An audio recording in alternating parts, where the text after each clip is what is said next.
This video focuses on the work of Alfred Adler and Adlerian psychotherapy and his approach, which is called individual psychology. Before we really get started with an individual psychology, it's important to understand that this is an approach that is still very influential within the counseling profession and is really evident in some of the approaches that are commonly used by counselors and psychotherapists today within cognitive therapy. And we'll take a look at some of the details of that and specifically where we see some of Alfred Adler's work still showing up today, just maybe with a different twist to it. But all in all, the approach is a holistic approach.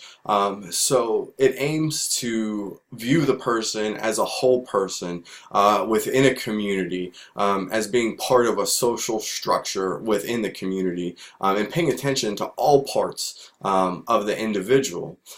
It's a phenomenological approach, and that's a label that's going to come up for many different theories that are discussed in the counseling profession and across these videos. Phenomenology is really the study of the individual experience. How the individual perceives things, experiences certain positive or negative things in their life. And here's where we start to see the work of Adler branching into what today we know as cognitive behavioral therapies, because it's not necessarily important to me as a person what's real, the objective reality. What's important in a therapeutic sense is the counselor's ability to understand my subjective and phenomenological experience, right?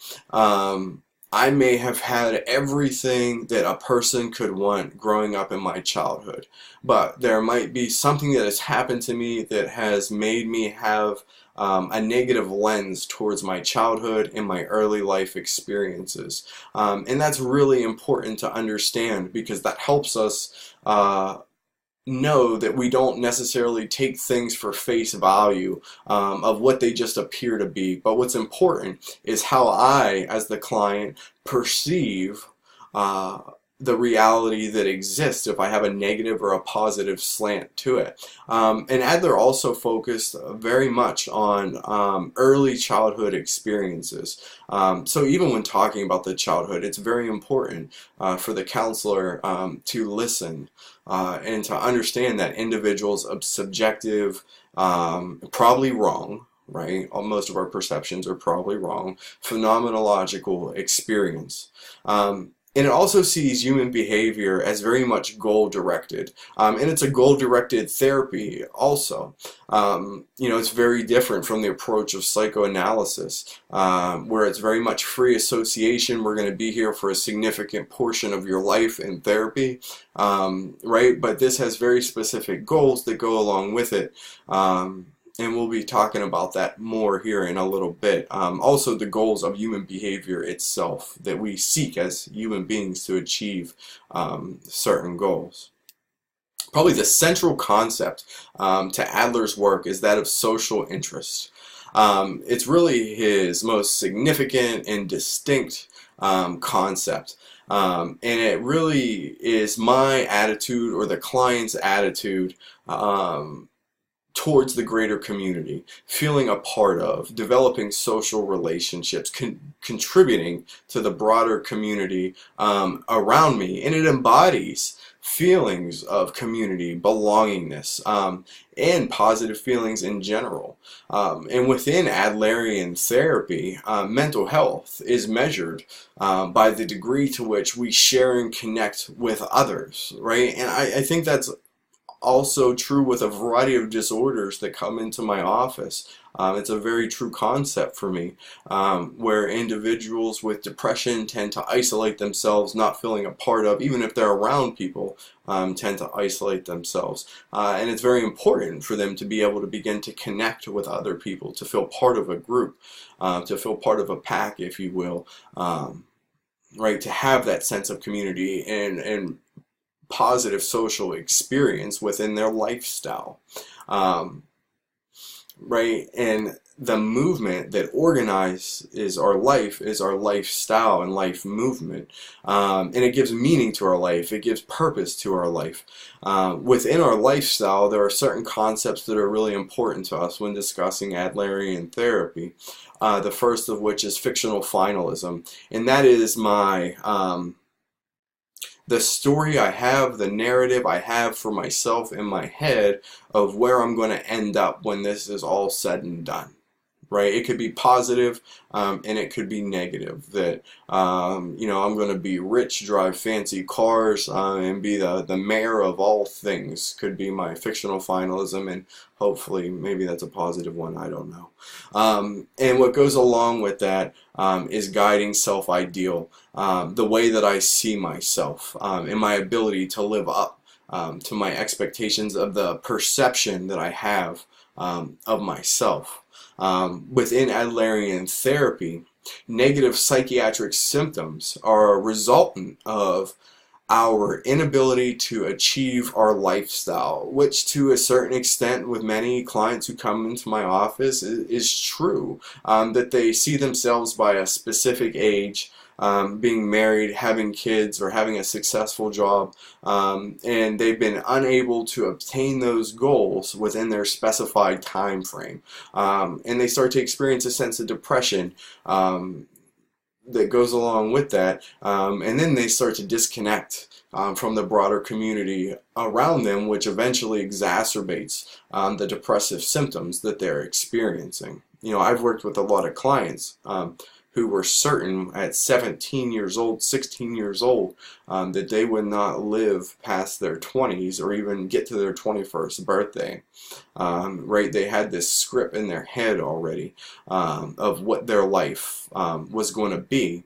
And that goes along with their private logic, right? The things that we say to ourselves. And in this point in time in history, a lot of individuals were starting to write about our inner thoughts and our verbal thoughts. And that's a big focus of Adlerian therapy, and the Adlerian approach often rooted in our childhood. But to understand the logic and the words in my head that I say, those sentences that are my thoughts that I say, which might be accurate and they might not be accurate. But again, we see elements of Adlerian therapy playing a significant role in what's considered cognitive behavioral therapies of today. So within that logic, I might start to develop feelings. They could be feelings of superiority or inferiority towards other people. And as what was true with defense mechanisms and most emotions, that it's healthy on a spectrum. And these later in history, the same concept of feelings being healthy on a certain middle ground of that spectrum are again repeated by the work of Bandura and self-efficacy, and then also with positive psychology and many other theories that this same concept comes up. Because if I have feelings healthy level of inferiority at a task, let's say I'm not too good at soccer, and I'm really not too good at soccer. I try to play on the weekends and I'm not that great. So I have a certain level of inferiority that comes along with that. For me, most of the time, it serves as a sense of motivation. Right, that I feel inferior to an extent, right? You know, not significantly with things, enough that it motivates me to work harder at a behavior. Now, when that gets blown out of proportion, right, then I start to develop an inferiority complex, and I might begin to even see myself as inferior to all other human beings. And then we start to see elements of depression, a lack of motivation. Right, in the same kind of relationship that could go either way exists with superiority. Right, it can serve as leading to more grit within who I am, the ability to overcome obstacles if I have superiority with a specific task, in which soccer is not one of those tasks. But once in a while, I'll be up against a player who might be a little inferior to me once in a while I find one. And it helps motivate me to work a little bit harder and overcome certain obstacles that I might be experiencing at any given time. And that's true with a lot of the tasks that we have.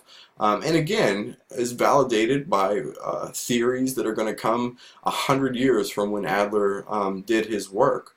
Pride within a healthy spectrum is good, right? It helps me feel good about the work that I do. It helps me relive positive moments in my life, to have more positive feelings. Too much pride, though, could lead to people maybe not liking me so much.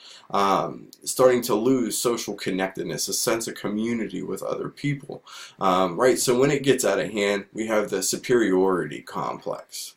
Adler also wrote a lot about birth order, and we're not going to go over that today in this video. There's some literature out there that you can take a look at, but for the purposes of what we're going over, I just don't really think that it's absolutely necessary.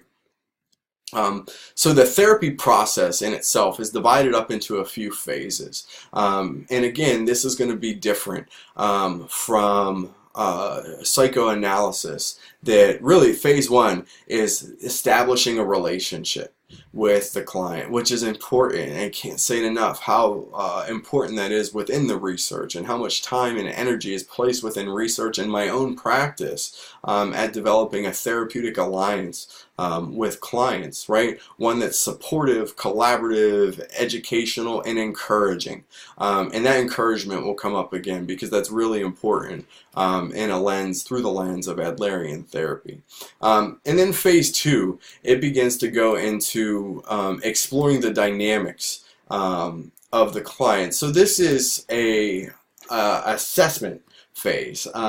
One assessment is the lifestyle assessment, where certain questions are asked to gauge how the person perceives his or herself, and how the person perceives other people and the world in general, to find the individual's fit. So I am blank, others are blank, the world is blank.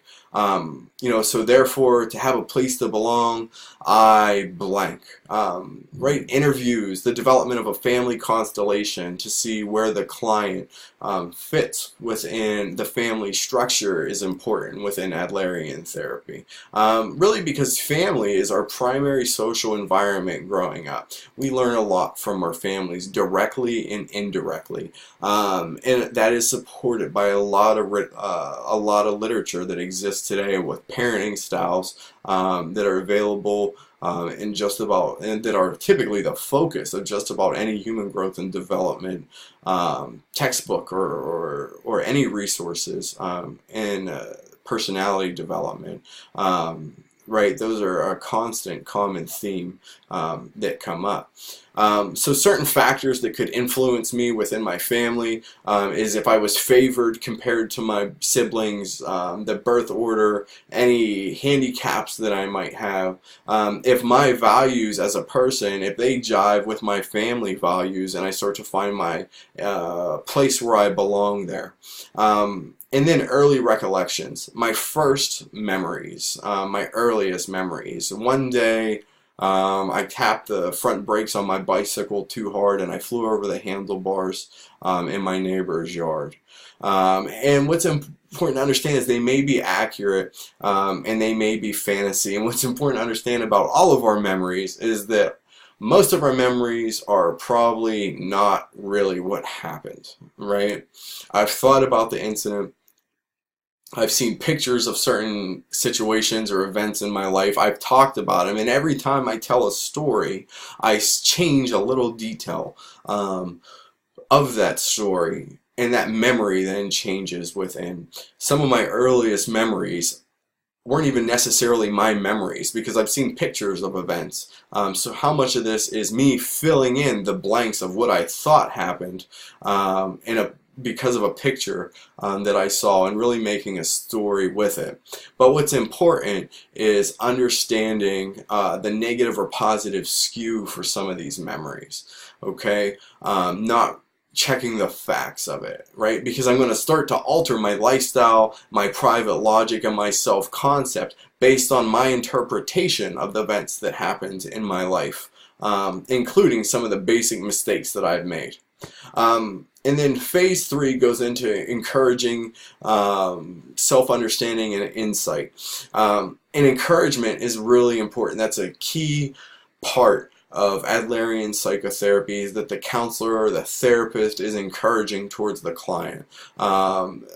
Within Adlerian approach, we start to see and conceptualize clients that discouragement during early years could be a fundamental issue within that person's psychological and personality development. Right, that if I was trying to do an activity and my parents were discouraging towards me, then I might just start to have some negative private logic about myself, start to develop inferiority that could possibly recurse off itself throughout the lifespan and develop into an inferiority complex, which we discussed about previously. Now, we've talked about this before. If we look at Erikson's psychosocial stages, we see the importance of encouragement during initiative versus guilt, or even autonomy versus shame and doubt, industry versus inferiority, right? That encouragement plays a significant role in a child achieving mastery that's going to carry that child throughout the lifespan to a certain extent. It can be adjusted, but what we know is the older we get, the more predictive our current temperament is of our future temperament, and that makes sense. And then finally, the reorientation and re-education phase, and it's very action-oriented. We want to put these new insights that we've had in the self-understanding and insight phase into action. Right? We want to have skills and be useful, and allow our skills to be useful in life. We'll talk about just a few techniques that are used within the Adlerian approach, one of which is spitting in the client's soup. And that is pointing out in a very simplified way, pointing out the faulty logic within a client's statement. And this is very much Albert Ellis and REBT. Of an active disputational approach with a client, right? Spitting in the client's soup, pointing out some of the irrational or illogical or faults within the client's understanding of certain events and thoughts about self. Acting as if, and this is something that is talked about in AA literature. Acting as if is, even if I don't think that this therapy or this approach or interacting with people in general is going to help me with my depression, I follow through with it and I act as if it's going to help, to give it a try, which is different than fake it till you make it, I guess. Right? That we're not trying to be fake. We can be genuine, but I'm going to follow through with the activities wholeheartedly in an event that I'm able, the activities will be able to help me with my current depression, anxiety, or whatever issue might be going on. And then catching oneself, that is, you know, I work with a lot of clients, and even myself sometimes, and I'm sure the people watching this video have had days where one bad thing goes wrong, and then it feels like the whole day just goes to shit after that. Right? I could have a bad experience with my supervisor at work, and then I'm negative throughout the rest of the day, and I cause more and more negative events and interpret things more and more in a negative way. Catching oneself is the ability to catch myself and stop, that it doesn't have to snowball into something that's totally out of control. And then the final one that we'll talk about is the push button technique. And it's a technique that's geared to help clients understand that they can channel positive emotions through certain things that they're talking about, which are similar to some interventions that we'll talk about later on in different videos, specifically cognitive behavioral therapy, because Adler's approach, or I'll say it this way, cognitive behavioral therapies reek of the Adlerian approach, very much so. So a couple of strengths of Adler's approach, that up until this point, it's probably one of the most culturally sensitive theories. Right, it's phenomenological in nature. It tries to take into account the social class, societal factors such as racism, sex, and gender that exist that have influence on the individual. So it's grounded in that phenomenological perspective and worldview of the client.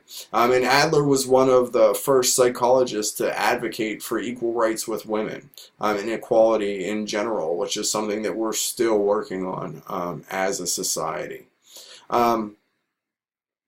So some of the limitations, I hope that I drove home the point well enough that there's a strong past focus of Adlerian therapy. And me as a clinician, I'll talk about the past with clients, but I'm very much present focused.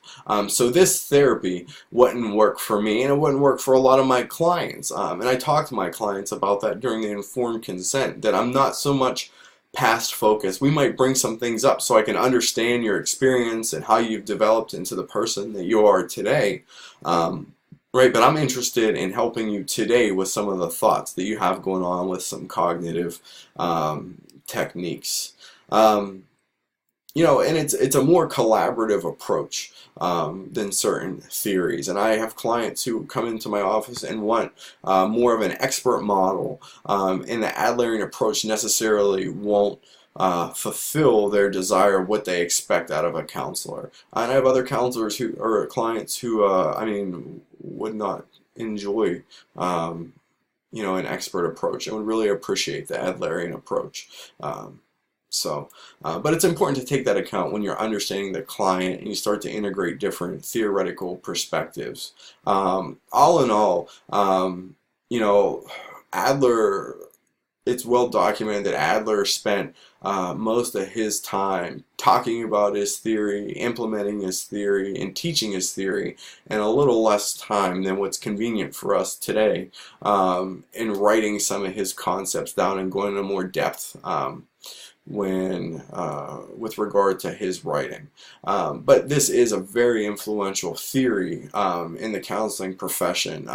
And as we go through other theories, you'll see elements of Adlerian psychotherapy very much present today.